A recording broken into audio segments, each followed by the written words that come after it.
It's 22, so we're going to get started because I'm sure people want to get finished as well. But so first of all, thank you all for joining us at the end of what's been a very long, if stimulating day. We weren't quite expecting anybody to bother coming at the end of the day. It's a lovely day outside. But anyway, thank you for coming. My name is Bee Bond, and my colleague Yolanda Thurder. We both work at the University of Leeds, and this is what we're talking to you about this afternoon. I think we sort of thought that we'd give you a little bit of kind of context as to why we're talking about language policy and EAP. Partly it's to do with the sort of the research that I did in the book that I wrote around making language, and I'm going to kind of highlight the fact that it was language at that point visible in the university. But also, Yolanda is the director of the Language Centre. I'm the deputy director, and I work on in-sessional programmes particularly. So it's a lot to do with the roles that we have that involve us talking to many people in many different kind of areas of the university. And in those conversations, we hear, yes? We've got some sort of feedback. Okay. Is there anything we can do about feedback? I think there's a microphone on the table with a green light on. Oh, okay, do we turn that off or There's right? a little switch at the bottom. Yeah, you can all talking. Is it just that one there? Is the mic on?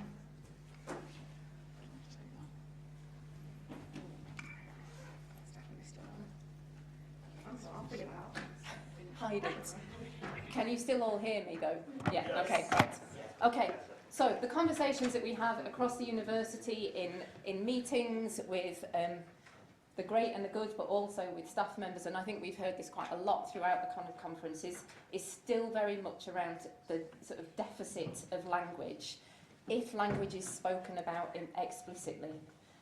But quite often, we have kind of conversations around international students, where international students almost always in Leeds means Chinese students, and there's levels of racism that are bubbling quite close to the surface. They're never kind of spoken. So we have quite a lot of ethical kind of discussions around at what point we should be calling this out, at what point we should be sort of talking to people, where we need to have these discussions. We need to find ourselves positioned within the university where we can have an impact. And quite often, in order to do that, we need to work with those narratives of deficit to be able to get into those places. But at the same time, it feels quite unethical. And language quite often is hidden within all of that, rather than explicitly spoken about as something that needs to be considered for all students and by all students and staff as well. So that's kind of where we sort of started thinking about this. We've been involved in talking about inclusive assessment in the university, and Leeds, there was a talk that I didn't manage to get to around sort of the Office for Students Spelling, Punctuation and Grammar. And Leeds was one of the, I probably shouldn't be saying this, one of the case study places.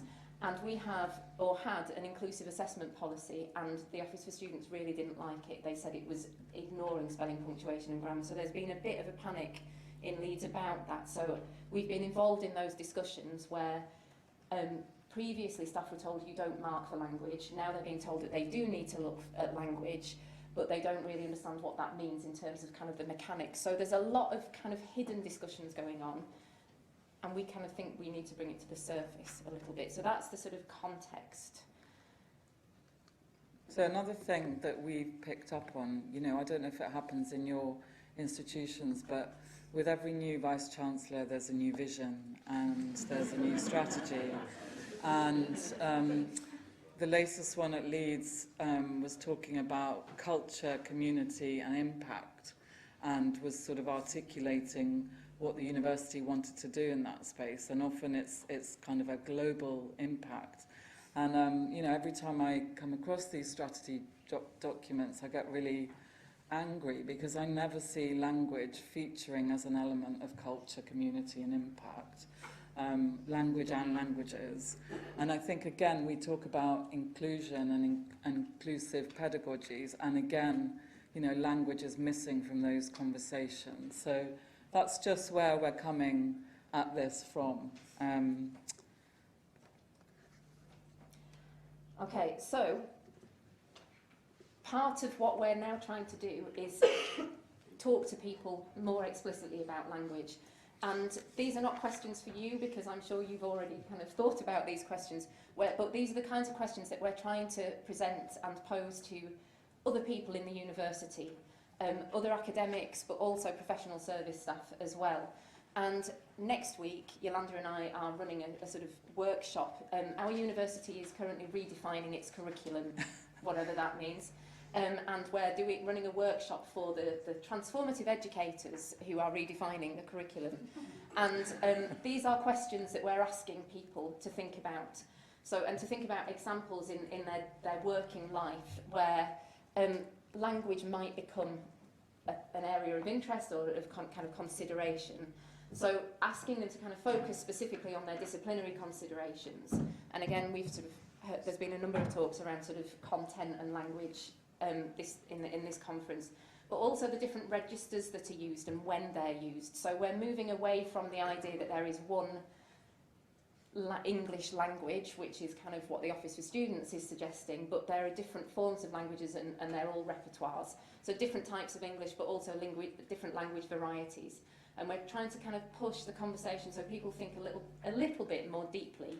They're not language experts, they don't want to be language experts, but they do need to think about it and think about it more deeply than the students that I've got can't speak English. So in my book, these are sort of two quotes from two different students in my book that I think kind of explain or kind of give an example of why language matters. So the first quote is from a UK student, a home student, whatever it's called, native English speaker, spoke no other languages other than English, was on a master's programme. Language was a concern for him as well. For him, it was around sort of, he started by talking about finding it difficult to spell, thinking about style. He was studying in the sciences, so then he kind of started thinking about that you need in sciences to use short sentences and be direct. But he wasn't exactly clear about how he was supposed to do that, how to write simple sentences. So he was already kind of aware that he was expected to pick up this kind of language just by reading, by osmosis in some way. So for all students, language is a consideration. He kind of had an awareness from the conversations he was having with me that it was up to him to write for a global audience in science. That's kind of the point of science. So he needed to make his language simple, but he knew that he was kind of not, and we know that a lot of people who only speak English think that they're being simple by using very colloquial language, because our idea of simplicity is a different kind of form. It's not academic simplicity. On the flip side, and I think this is partly to do with the previous inclusive assessment policy, a student who had been on the pre-sessional and then moved into her department said that she found that lecturers had been telling her that they don't pay attention to your language. So she kind of spent years studying English, taking an IELTS exam, coming and spending a load of money on a pre-sessional, then went into her school and, oh no, we don't pay attention to language, it's just your ideas and your understanding. Well, yeah, but how do you express that? You know, so the sort of hidden language assessment, because it's called presentation in the criteria, or argument, but how do you build an argument through language? So she was kind of really confused and kind of thought, well, I don't need to worry about my language anymore, I just need to think about my ideas, but yeah. So language matters for all students in different ways. Okay, so why languages matters? Spot the error in that heading. And I guess to sort of reiterate that really is that what we see in the university when we do talk to people are, you know, persistent deficit approach to language. Okay, so language becomes an issue when there's a problem with it. So whether it be home students or international students, that's when it becomes an issue. And I think part of the problem with that is that everybody thinks they know something about language, but maybe not enough to teach it or no interest in teaching it. And everyone certainly has beliefs about what language is and what good language is. So these are kind of folk beliefs around language, but also systemic deficit approaches to what language is. And that's completely compounded by, you know, the regulators. So the Office for Students focus on language as being spelling, punctuation and grammar in a day and age where we're using, you know, digital tools, and you don't need to worry as much about spelling, punctuation and grammar because, you know, the AI will do it for you. So, but that's very much the focus. I think there's also a systemic bias in education and a sort of policing of language, which comes out. I don't know if any of you know the work of Ian Cushing and Julia Snell, but they look at how Ofsted polices language practices in secondary schools and see, you know, that there really is a kind of racist element to the way language is policed, right? Because it's sort of focused on deficits of particular minority groups. So, you know, it runs right through the education system in this country. It's not something that's a sort of area in higher education. It runs all the way through. And arguably, I think sometimes these deficit approaches are compounded by EAP and by the nature of what we do and our mechanisms. So, you know, often we're seen as, you know, gateways or gatekeepers, and, you know, we're concerned with entry requirements. Pre-sessional courses are seen as sort of pathways. We have language tests, and we're sort of involved in those conversations, often punitive conversations around academic integrity and academic misconduct. So, you know, you could argue that EAP sort of is a symptom of this systemic bias, I suppose. I think monolingualism is definitely espoused as the norm in what are in fact multilingual institutions in this country. There's no questioning of, you know, English being the main and only language that we use. And yet, you know, I think if we did a survey of who the staff were, we'd find that actually staff speak lots of different languages, students speak lots of different languages, and those are never recognised. You know, it doesn't mean that we have to, you know, start teaching in other languages, but some recognition of the diversity needs to happen, I think, particularly in the UK, which has this sort of privileged, you know, inner circle position. Are we also monolingual in our EAP pedagogic practices? Are we seen as language fixers? You know, what English are we teaching? And does our position, as often on the periphery of, you know, content or subjects, mean that we tend to toe that line? We're kind of afraid to shake this up a bit. And are we also in a double bind? So the fact that we are EAP practitioners, are we a byproduct of linguistic imperialism and globalization? And how does this, you know, how does this sit with us? How can we be more self-aware in our practices around that? And I think when you start to think about that, you could just throw your hands up in the air and say, well, let's just not bother at all. It's just, you know, we're in a mess, we can't do it, it's not ethical. But I don't think that that's... And I think one of the things that Yolanda and I, when we were talking about this, is what we haven't yet done is talk to our students about how they feel about this, because I think there is that sort of double bind of kind of opening doors and kind of enabling students, as well as sort of feeling like we're sort of imposing a kind of cultural imperialism on them, and how we kind of manage that sort of contradiction, I suppose. So I think that that's where... And this is why I kind of...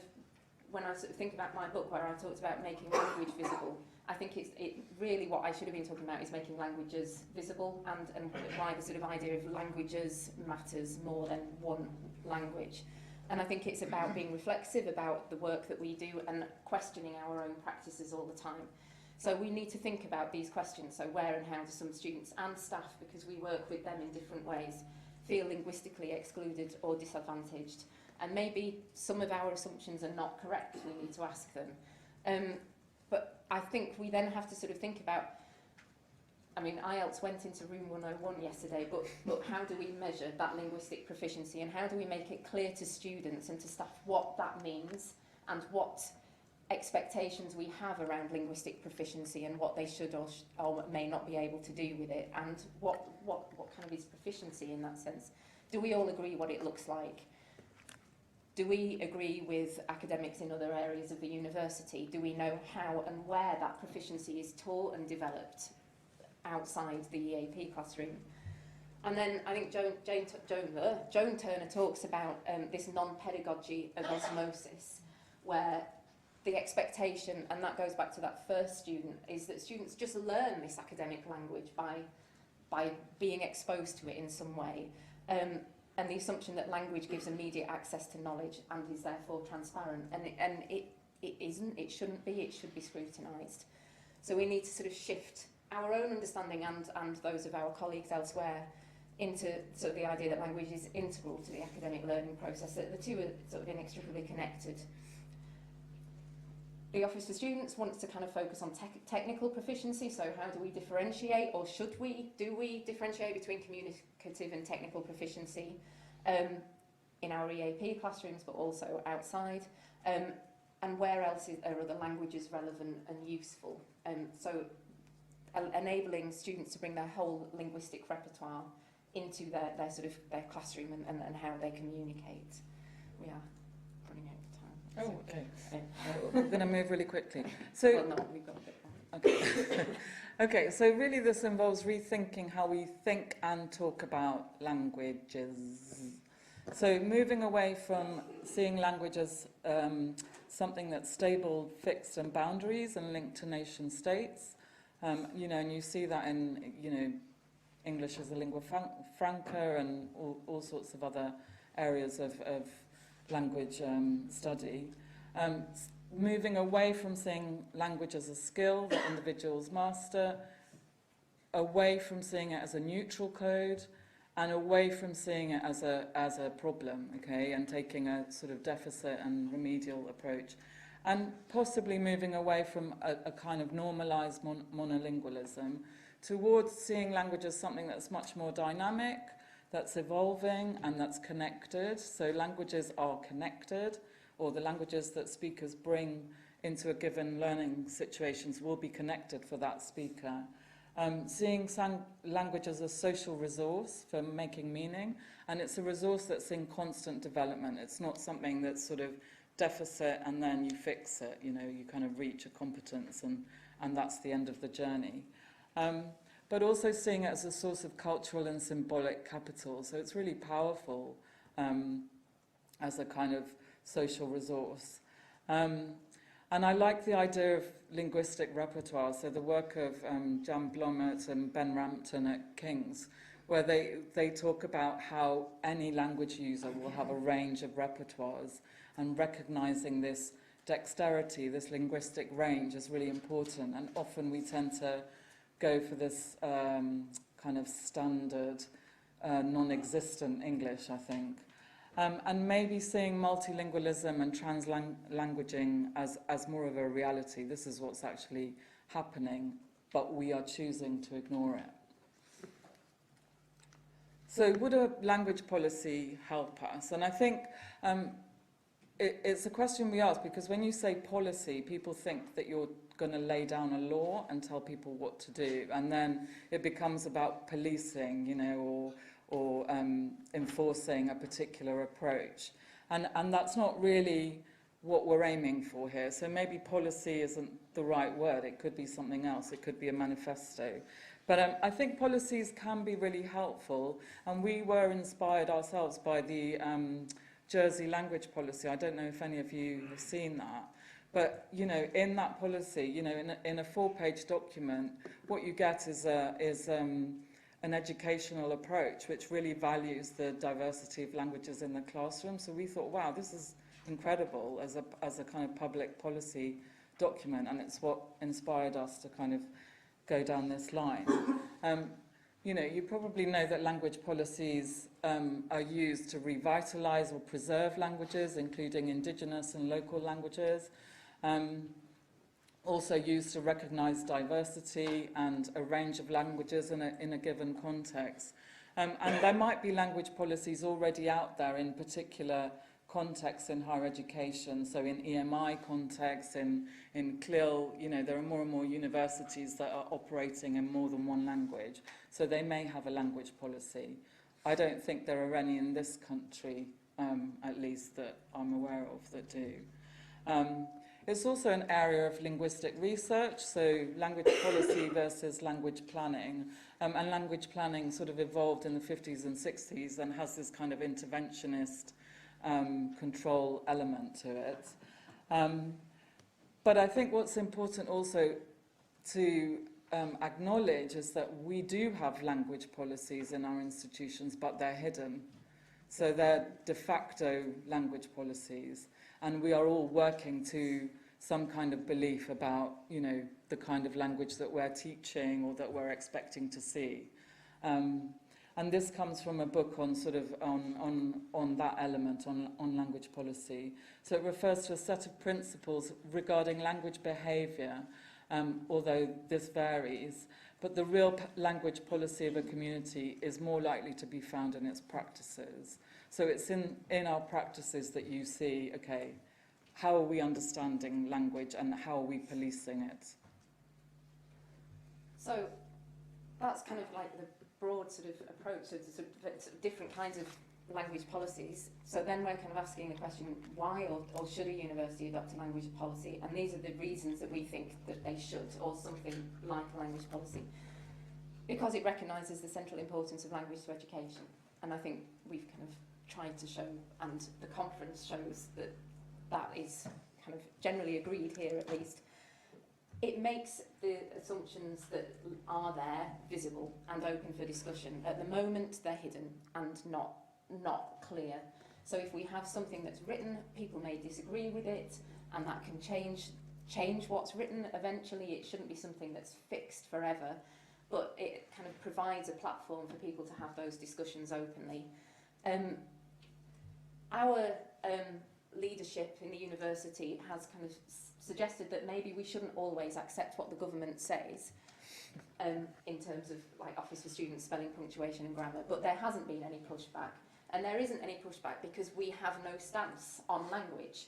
So if we had a clear stance that was based on evidence and kind of a collective agreement, then it would enable a little bit more power sort of to the university, to educators, to push back on some of the kind of slightly odder governmental policies. It openly recognises the diversity of the university population, staff and students, and enables us to highlight the sort of structural inequalities that are enacted through linguistic prejudice, because I think still prejudice around language is one of the things that sort of is, I mean, it clearly is seen as an acceptable thing to talk about in the university context, because people do to me and don't think that they are saying anything shocking. So it enables you to kind of have that pushback in those conversations as well. So it should be part of the work towards being more inclusive, more accessible as sort of a higher education. And I think that this is where EAP can do some work. You know, we are the people that they come to for language, so why don't we talk to them about language and how they think about it? So in our own context, what can we do? We need to lead the way on scholarship. So on thinking about linguistic diversity, pedagogies with linguistic sensibilities. So how do we kind of match the pedagogies in particular disciplines with our own pedagogy and kind of draw and kind of connect the language together? So we can do that through joining sort of university-wide conferences and talking about language, and unpicking the assumptions and questioning the assumptions that we all make. So workshops like Yolanda and I are hoping to do next week, talking to people about how language affects the curriculum. So rather than sort of listening to people say, oh, these students' language is terrible, sort of pushing back a little bit and sort of saying, well, what do you mean by that? And you know, what can you do? How can you change your practices? So it's kind of connecting more to the wider university, and we can do that through our scholarship, through having that academic position ourselves. maybe we're sort of thinking in our university about, rather than having a language policy on its own, that we link into other institutional strategy documents. So documents around inclusive practice, around decolonising. Our current university, decolonising, it's not a policy, but it's a kind of a paper. Thing. Doesn't actually seem to mention language at all, which is quite bizarre. And then working with other disciplines and kind of having those conversations, working with students.